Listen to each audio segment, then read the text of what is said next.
நீங்க அடிக்கடி கோவிலுக்கு போறவங்கன்னா இந்த வீடியோவை ஃபுல்லா பார்த்தா கண்டிப்பா புதுசா ஒரு தகவலை தெரிஞ்சுப்பீங்க. அதே மாதிரி நான் சொல்ல போறத செஞ்சீங்கன்னா திருமண தடை, கணவன் மனைவி பிரச்சனைகள் சரியாகிறது மட்டும் இல்லாம குடும்பத்துல பிரச்சனையே வராமலும் இருக்கும். உங்களுக்கு முருகன் மேல முழு நம்பிக்கை இருந்தா இந்த வீடியோக்கு ஒரு லைக் போட்டுட்டு மறக்காம நம்ம சேனலை சப்ஸ்கிரைப் பண்ணிக்கோங்க. பங்குனி உத்திரத்துக்கு கோவிலுக்கு போற பல பேர்கிட்ட நீங்க ஏன் கோவிலுக்கு போறீங்கன்னு கேட்டா முருகன் தெய்வானை கல்யாணம் இன்னைக்குதான் நடந்துச்சுன்னு சொல்லுவாங்க. ஆனா அது மட்டும் கிடையாது. பல தெய்வங்களோட கல்யாணமும் இந்த பங்குனி உத்திரத்து அன்னைக்கு தான் நடந்திருக்கு. தமிழ் கடவுள் முருகன் தெய்வானையை மணந்த நாள் இந்த பங்குனி உத்திரம். அதே மாதிரி முருகனுடைய அப்பாக்கும் இதே நாள்ல தான் திருமணம் நடந்திருக்கு.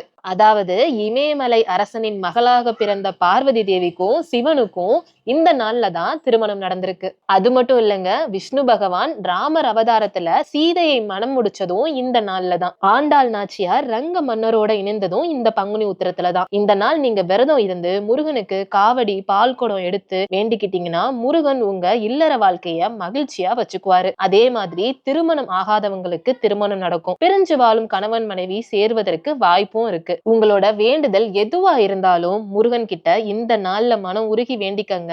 நிச்சயம் முருகன் நிறைவேற்றி வைப்பாருங்க.